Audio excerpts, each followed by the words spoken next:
¿Creen ustedes que la felicidad es la ausencia de dolor? ¿O acaso es la forja incandescente donde el dolor se transmuta en oro puro y maleable?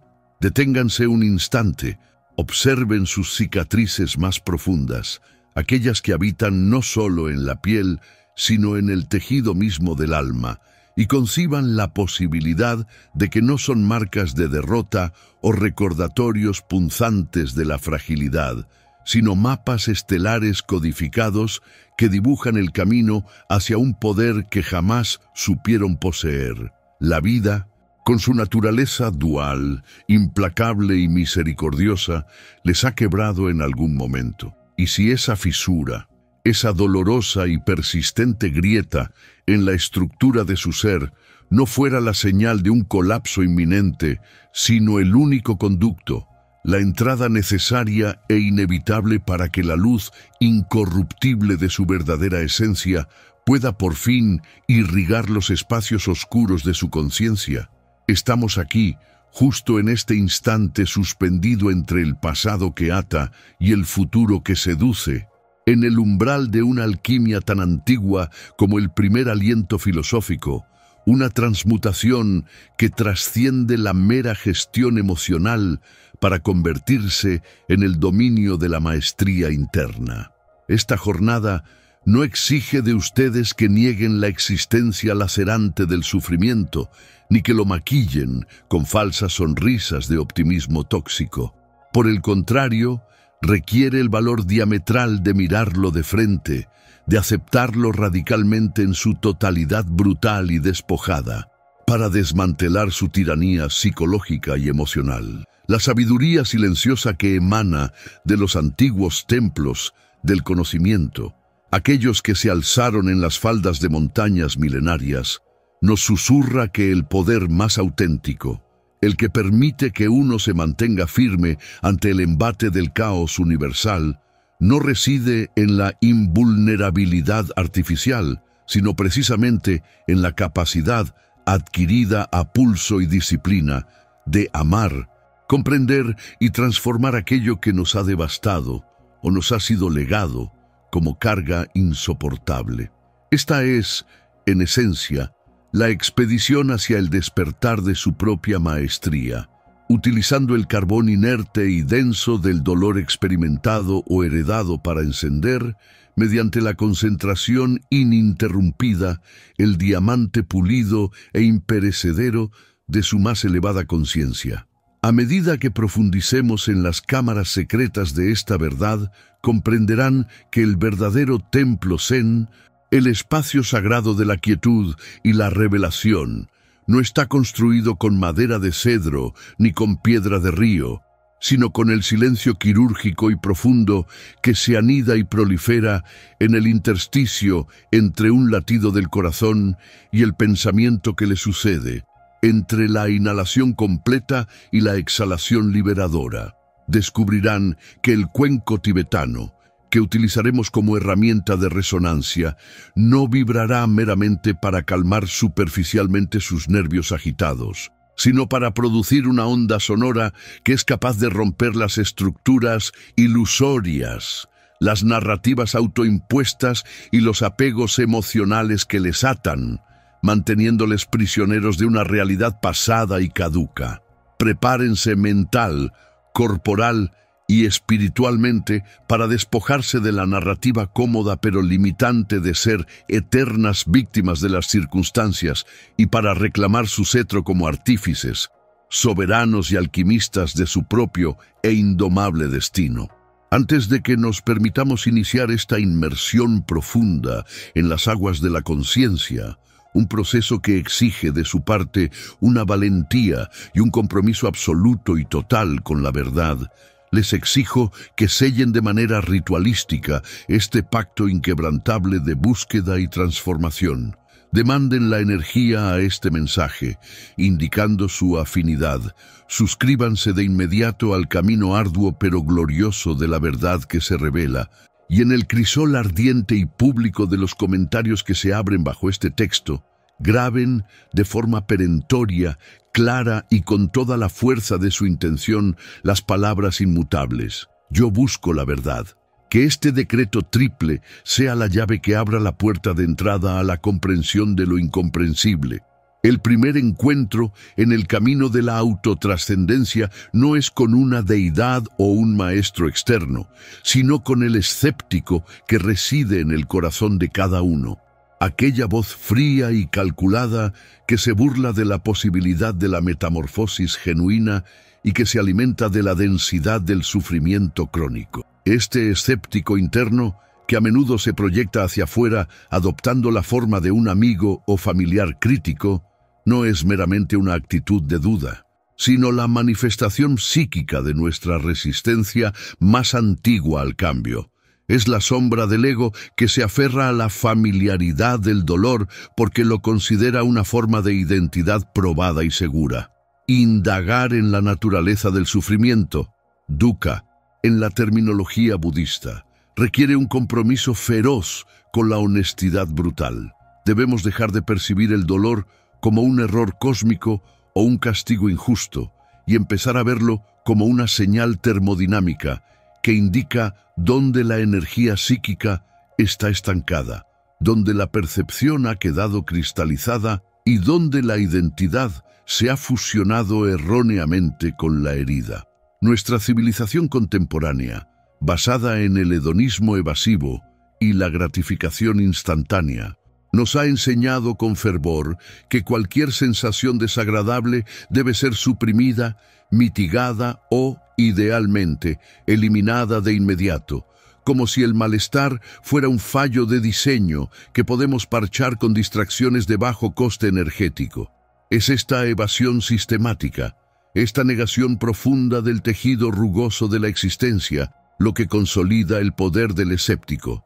Creemos ilusoriamente en la narrativa del control absoluto, manteniendo la férrea convicción de que si planificamos con suficiente diligencia o nos aislamos con suficiente precaución, podremos vivir una vida desinfectada de tragedia o decepción. Sin embargo, la paradoja cruel es que cuanto más luchamos contra la sombra intrínseca del sufrimiento, más denso y voluminoso se hace este sufrimiento secundario, generado no por el evento inicial, sino por nuestra propia resistencia terca e ineficaz a aceptar el evento como parte de la realidad. El dolor es inevitable. El sufrimiento, tal como lo conocemos, es a menudo opcional y el resultado de un diálogo interno destructivo. La función psicológica y, atreviéndome a decirlo, espiritual, del sufrimiento es actuar como un espejo que no puede mentir, revelando las estructuras internas de protección que el ego ha construido para defenderse de una percepción de amenaza o vulnerabilidad. Cuando el sufrimiento se presenta, nos está ofreciendo un mapa detallado de nuestras expectativas no cumplidas, de nuestros apegos invisibles y de las áreas de nuestra vida donde hemos entregado nuestro poder a factores externos incontrolables. El escéptico intenta racionalizar este dolor, etiquetándolo como injusticia o mala suerte, impidiéndonos tomar la responsabilidad de la única cosa que realmente podemos controlar, nuestra respuesta interna. La sombra, al ser iluminada por la luz de la concentración sostenida, se convierte entonces en un aliado involuntario, un indicador fiable que apunta hacia la necesidad imperiosa de desmantelar la coraza psíquica y permitir que la verdad fluya. El sufrimiento, en manos del alquimista consciente, deja de ser un lastre para convertirse en la materia prima primordial, la materia oscura de la gran obra. Los grandes maestros de todas las tradiciones sapienciales han afirmado que la intensidad de la presión es directamente proporcional a la calidad de la transformación. Aquello que nos hiere profundamente contiene en su núcleo la máxima energía para el despertar. Es necesario escuchar la queja, la lamentación de nuestro ser inferior, no para compadecernos sin fin, sino para diagnosticar la raíz del apego que causa esa queja.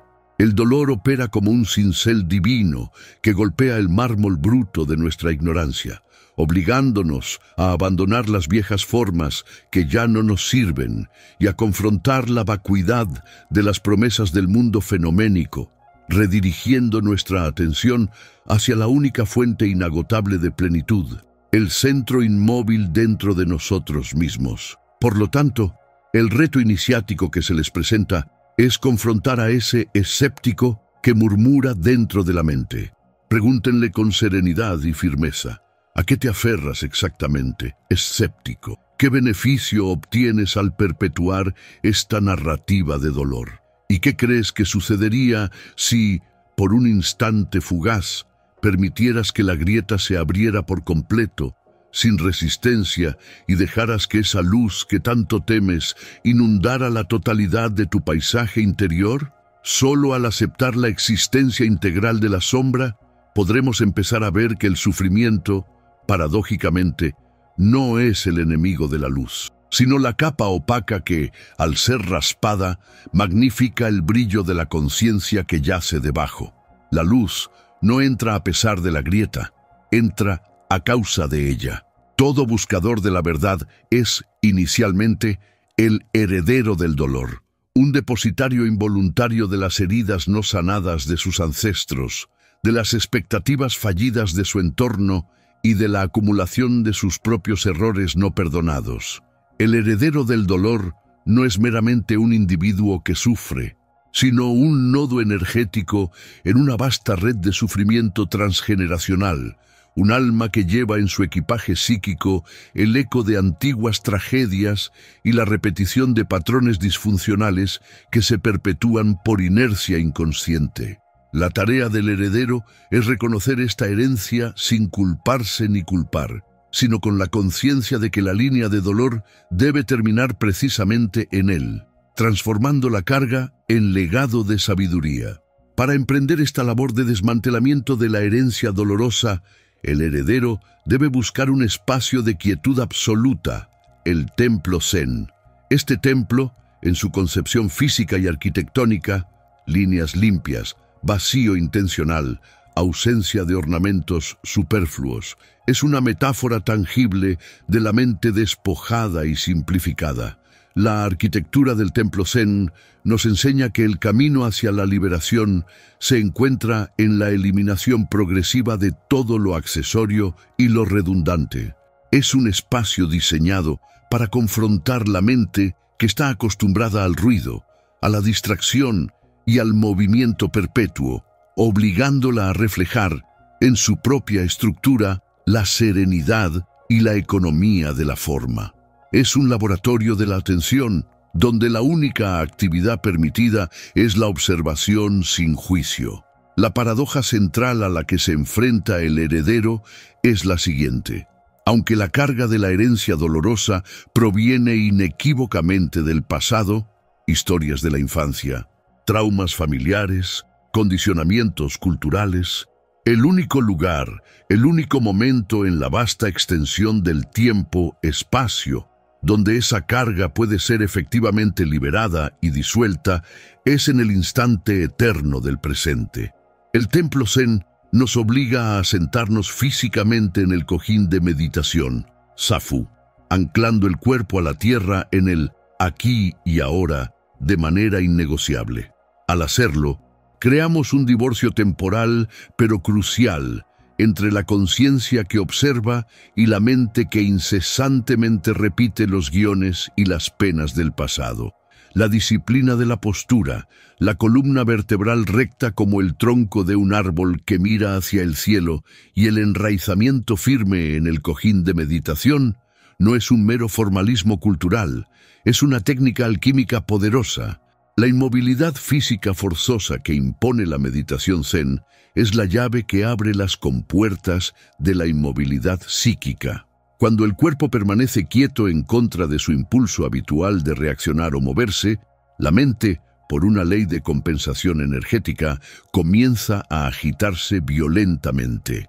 Esta turbulencia mental es precisamente lo que el heredero necesita observar. Es en ese momento de quietud externa y caos interno donde la herencia de dolor se manifiesta, no como una idea vaga, sino como una sensación visceral, un recuerdo nítido o una emoción explosiva.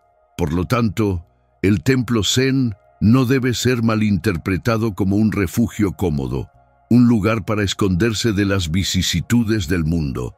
Debe ser concebido como el campo de batalla interior más exigente y, a la vez, el crisol de transmutación más sagrado. El heredero del dolor entra en el templo para enfrentar su herencia con los ojos abiertos, utilizando la quietud como arma y la respiración como escudo. La pregunta que resuena en el silencio del templo es: ¿estoy dispuesto a sentarme con la incomodidad de mi historia o seguiré huyendo de ella, asegurando así su perpetuación? Solo al sentarse inmóvil, el heredero detiene la rueda kármica y comienza el proceso de desincorporar el dolor ajeno de su propia identidad esencial, reclamando su soberanía. La concentración, en el contexto de la alquimia interior, debe ser entendida mucho más allá de la simple capacidad de enfocar la atención en una tarea específica. La concentración, samadhi o dhyana, en sus etapas avanzadas, es un bisturí quirúrgico de la conciencia, la herramienta precisa y afilada que permite al aspirante cortar limpiamente las capas superpuestas de la ilusión y penetrar hasta la esencia inmutable de la realidad. Es la disciplina de la presencia ininterrumpida, que no solo observa el objeto, sino que se fusiona con él momentáneamente, eliminando la dualidad entre el observador y lo observado. La concentración superficial, aquella que ejercemos cotidianamente para leer un libro o conducir un vehículo, falla en la gran obra porque es intermitente y está orientada a la utilidad práctica. La concentración alquímica, en cambio, es sostenida y desinteresada. No busca manipular o cambiar lo que ve, sino comprenderlo exhaustivamente hasta su total disolución. Distinguir entre enfocarse en una cosa y disolverse en el presente es vital. Enfocarse mantiene una separación. Disolverse elimina la distancia. Para el sanador interno, la concentración es la lupa que magnifica la grieta del dolor, permitiendo ver sus microestructuras, sus raíces energéticas y la ley de causa y efecto que la sostiene, haciendo posible la intervención precisa sin daño colateral. En este proceso de refinamiento de la atención, el cuenco tibetano actúa como un catalizador sonoro, un artefacto ancestral cuya función va más allá de la producción de una melodía agradable. La vibración profunda y resonante del cuenco está diseñada para producir un ancla físico-sensorial que obliga a la mente errante a regresar instantáneamente al aquí y ahora. El sonido puro es una intrusión bienvenida en el diálogo mental constante.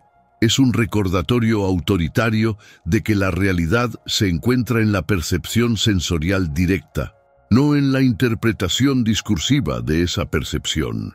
La onda vibratoria del cuenco funciona como un limpiador de la atmósfera psíquica, desmantelando las adherencias energéticas y forzando una atención de regreso al centro del ser, donde la quietud reside. La práctica rigurosa de la concentración permite un refinamiento extraordinario de la conciencia. Al estabilizar la mente, se desarrolla la capacidad de ver el sufrimiento en su forma más incipiente. En el momento preciso en que surge un pensamiento de aversión o apego, antes de que ese pensamiento se cristalice en una reacción emocional o en una acción perjudicial. Esto otorga al heredero un margen de maniobra temporal que es espiritualmente infinito. Ya no se está a merced de los impulsos reactivos. Se ha insertado un espacio entre el estímulo y la respuesta, y en ese espacio vacío reside toda la libertad potencial del ser humano. La concentración bien dirigida nos permite ver que el dolor no es una entidad sólida, sino una cascada de momentos fugaces que solo se mantienen unidos por el combustible de nuestra atención reactiva. El verdadero examen de la concentración no se presenta en la paz controlada de la sala de meditación o bajo el sonido hipnótico del cuenco. El examen supremo se presenta cuando la vida, con su crudeza habitual, grita a nuestro alrededor, cuando el jefe presiona, cuando el cuerpo duele o cuando la pérdida nos desgarra el velo. La capacidad de mantener el ojo de la conciencia abierto y estable en medio de la tempestad, sin ser arrastrado por las olas emocionales, es la prueba de fuego de la maestría. Solo cuando la concentración se convierte en un estado de ser ininterrumpido, la grieta del dolor puede ser observada con suficiente claridad para que la luz penetre y la sane desde dentro. La aceptación radical es quizás el concepto más malinterpretado en el camino de la liberación.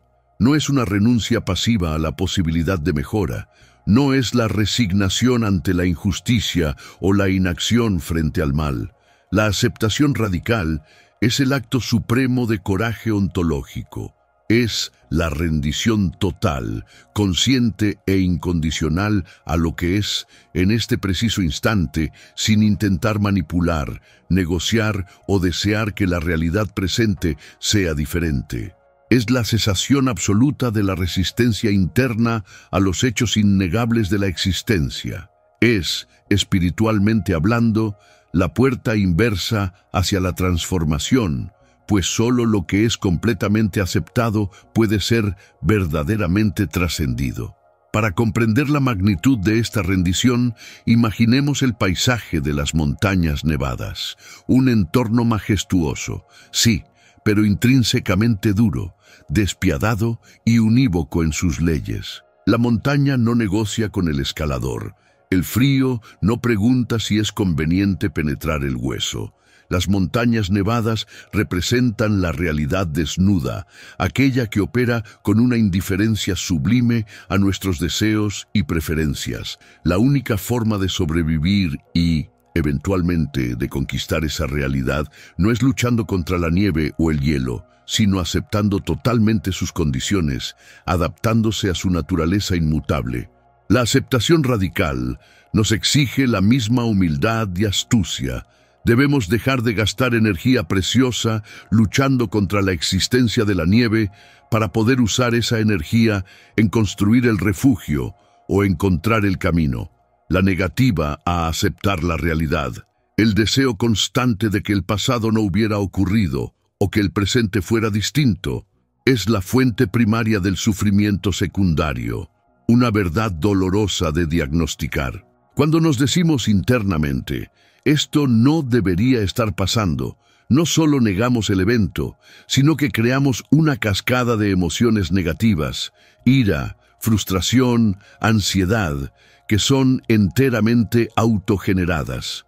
El evento doloroso inicial ya ha cesado, pero nuestra resistencia obstinada lo mantiene vivo y multiplicándose en nuestra psique. La aceptación radical corta de raíz esta proliferación. Al decir, esto es lo que es, y lo acepto plenamente ahora, se libera inmediatamente la energía que antes estaba ligada a la lucha, dejándola disponible para la curación y la creación. Desde una perspectiva de conocimiento raro, la aceptación radical es el salto cuántico de la conciencia. Es el momento en que se detiene la polaridad del juicio. Mientras juzgamos o resistimos, permanecemos atrapados en la ilusión de la dualidad. Al aceptar incondicionalmente, nos alineamos con la totalidad del ser, reconociendo que cada evento, incluso el más doloroso, es una manifestación necesaria de la ley cósmica en juego. Esta alineación con la verdad del momento presente, con lo que es, desbloquea un caudal de poder que antes era inaccesible. El poder personal no fluye desde la confrontación con la realidad, sino desde la cooperación incondicional con ella, por dura que parezca. Finalmente, la montaña nevada nos ofrece la metáfora de la frialdad transformadora. Solo cuando permitimos que la realidad, con su verdad helada e imperturbable, nos penetre y nos congele en nuestra ilusión, descubrimos el fuego interno que reside más allá del alcance de las circunstancias externas, el calor de la conciencia que no puede ser extinguido por la temperatura ambiente de la existencia. Aceptar la grieta no es rendirse al dolor, es rendirse a la verdad de la grieta. Y en esa rendición total, el dolor, privado del combustible de la resistencia, comienza a evaporarse, dejando atrás solo la estructura firme y templada de la sabiduría. El poder personal, aquel que se revela al heredero, una vez que ha atravesado la disciplina del templo Zen y la amarga lección de la aceptación radical, no tiene nada que ver con el dominio sobre otros o la acumulación de recursos externos. El poder personal auténtico es la maestría innegociable sobre el propio estado interno, la capacidad de elegir la respuesta incluso cuando no se puede elegir el estímulo, la soberanía sobre la propia conciencia. Este poder emerge directamente del lugar de la herida, porque es sólo al confrontar la debilidad máxima, la grieta, que se descubre la fortaleza insospechada que la contenía. La forja de este poder requiere una reorientación radical de la percepción, y es aquí donde el diario de gratitud se convierte en una herramienta vital, aunque paradójica, en un proceso centrado en el dolor. La gratitud no es una emoción fugaz de optimismo, es una disciplina diaria de la conciencia que fuerza al practicante a reposicionar el eje de su percepción desde la carencia hacia la abundancia, desde el enfoque en lo que falta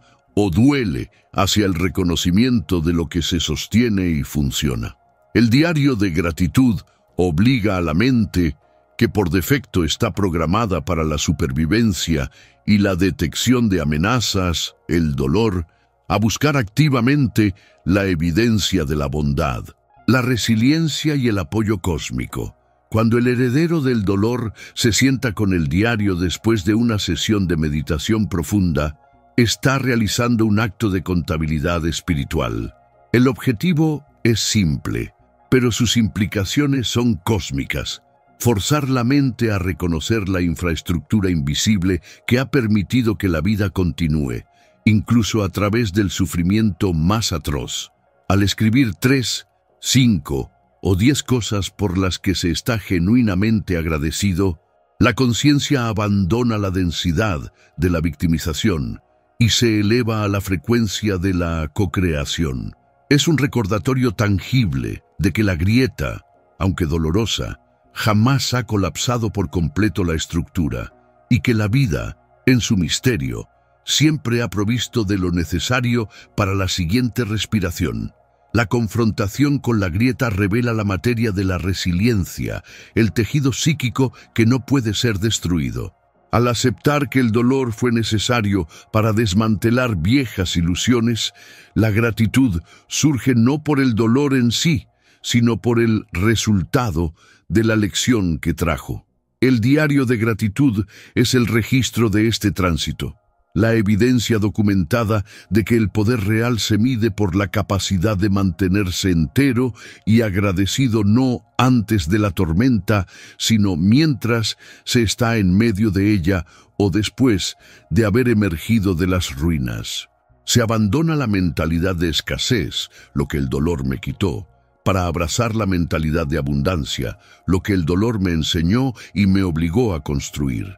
El poder personal, finalmente, es el corolario directo de la aceptación radical. La grieta es la prueba de que el ser fue sometido a una presión extrema y sobrevivió.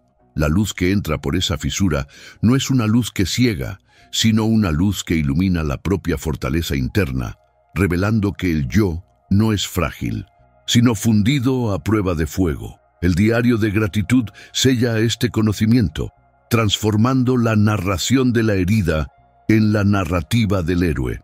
¿Qué escribirían hoy en su diario que les recuerde la invencibilidad inherente que ya ha quedado probada por las mismas grietas que intentaron destruirlos?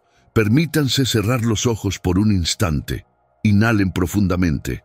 Exhalen con lentitud, liberando la tensión de los hombros y la frente. Visualicen la grieta más significativa que sientan en su alma ahora mismo, el dolor que más resistencia les genera. En lugar de apartarlo o juzgarlo, mírenlo. Acéptenlo radicalmente y visualicen un rayo de luz pura, dorada, penetrando a través de esa fisura. Sientan cómo la luz no cauteriza la herida, sino que la llena, la satura. Si esa grieta fuera la única puerta para la verdad de su propia luz, ¿qué tesoro de poder descubrirían justo en el centro de su vulnerabilidad? Permitan que la respuesta les habite en silencio. Cuando estén listos, abran los ojos. La postura seiza o la media luna sobre el cojín de meditación, el zafu, es la primera resistencia y, a menudo, la primera traición que la mente inflige al cuerpo en el templo zen. No se busca la comodidad, sino la aceptación de la incomodidad como un medio quirúrgico para estabilizar la mente dispersa. Acto segundo exige sentarse en el fuego de la propia impaciencia, reconociendo que el templo no promete paz, sino el encuentro ineludible con el ruido interno y la conversación neurótica del ego. El cuenco tibetano, por otro lado, rompe esa quietud aparente. Su sonido armónico, la onda fundamental seguida de los armónicos superiores, no es música pasiva, sino una herramienta de calibración vibratoria. Obliga a la conciencia a seguir la frecuencia hasta el punto donde el sonido externo e interno se funden, revelando que la mente es, en esencia, una frecuencia constante que necesita ser afinada a la resonancia universal y no silenciada por la fuerza bruta de la voluntad. Las montañas nevadas representan la fase de máxima purificación, el aire enrarecido de la altitud metafórica, donde las capas más superficiales de la identidad y las máscaras sociales no pueden sobrevivir. El ascenso es una renuncia progresiva a la comodidad y a la ilusión de control. En estos paisajes de pureza cristalina y peligro extremo, donde el eco del pensamiento se congela en el silencio, la lección cardinal es la dependencia total de la propia estructura ósea del ser despojada de adornos. Los grandes ermitaños y ascetas de las tradiciones himalayas buscaban la nieve y el hielo no como un simple retiro espiritual, sino como un acelerador del juicio interno. El frío intenso y la soledad absoluta son el termómetro irrefutable de la intención. Solo la voluntad esencial y la necesidad de la verdad pura sobreviven la congelación radical de los deseos superfluos y las narrativas autoindulgentes. Si el cuenco alineaba la frecuencia y la montaña probaba la voluntad, el diario de gratitud se transforma en el acta notarial de la reescritura del destino, un instrumento de alquimia lingüística en acto segundo. No se trata de un simple acto de agradecer lo placentero, sino de rastrear la arquitectura invisible de la bendición que ya se oculta e incluso incrustada dentro del desafío más árido o de la pérdida más dolorosa. Esta disciplina no es un ejercicio de optimismo superficial, sino la manifestación radical de la soberanía narrativa.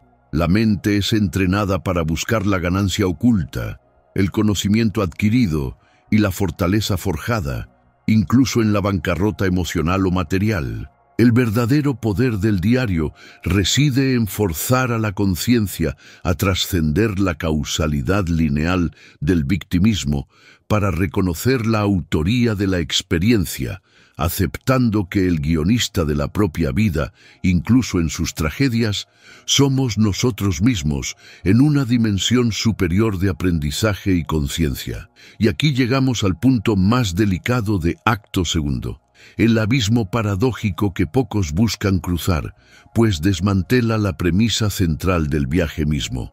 Hemos internalizado que el zafu es disciplina, que el cuenco es afinación y que la montaña es purificación.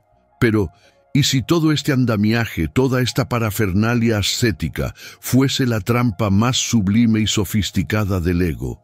La búsqueda incesante de la iluminación, la obsesión por la resonancia perfecta y la disciplina rigurosa del templo Zen no son necesariamente senderos hacia la libertad, son, de hecho, las formas más sutiles y elevadas del ego para controlar el caos y gestionar el miedo al sufrimiento.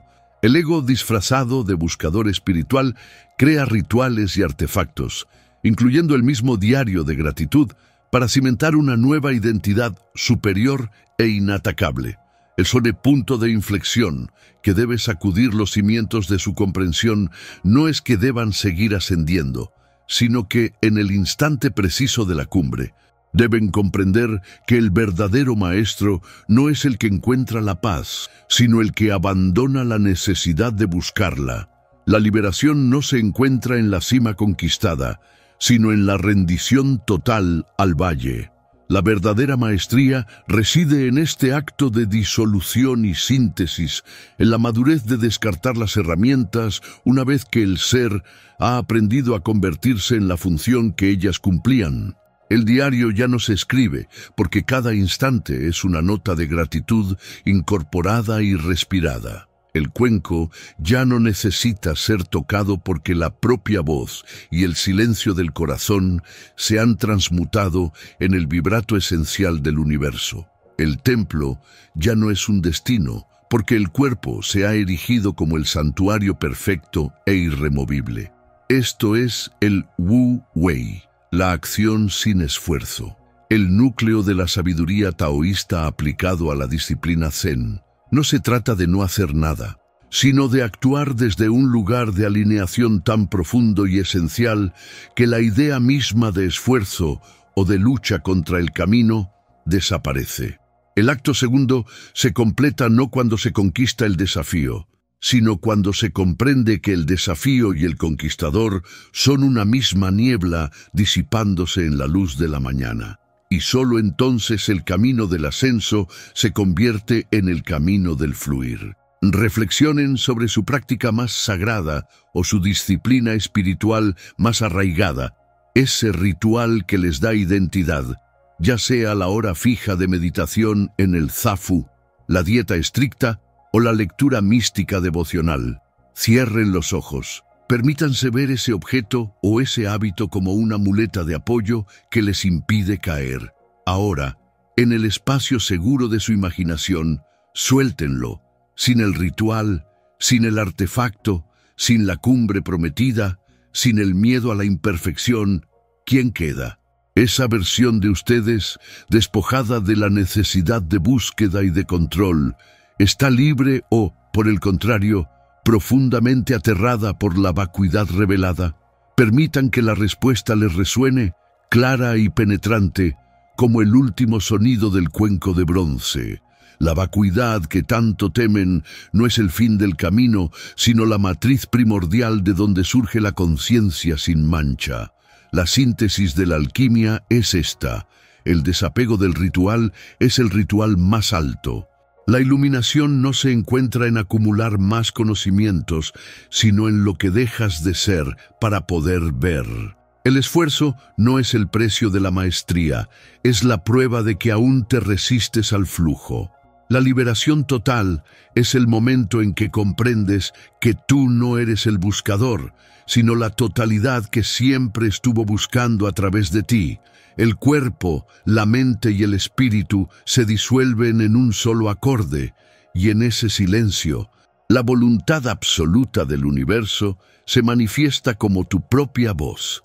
Si el templo interior ha sido finalmente revelado, si la muleta ha sido disuelta por la luz, les pregunto, si ya no necesitan la brújula ni la cumbre prometida, ¿qué acto de creación profunda realizarán hoy por primera vez, sin depender de la aprobación de lo externo ni del miedo a la imperfección?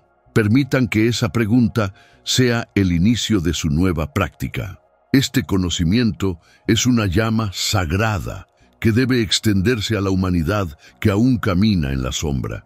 Si esta transmisión ha tocado la profundidad de su alma y ha reestructurado su percepción de la realidad, tienen la obligación mística de compartir este portal con aquellos que aún buscan el santuario fuera de sí mismos. Decreten su alineación con este sendero de verdad. Presionen ahora mismo el botón de la suscripción y activen el signo sagrado de las notificaciones, para que ni una sola vibración de sabiduría se les escape. El camino del Maestro nunca se detiene. La comprensión profunda exige una expansión continua.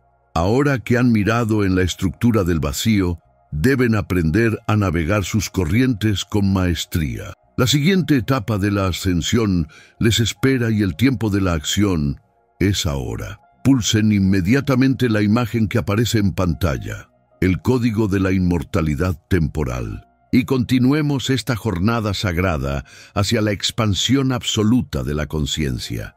No posterguen la manifestación de su verdadero ser ni un instante más. La puerta del siguiente portal está abierta. Entren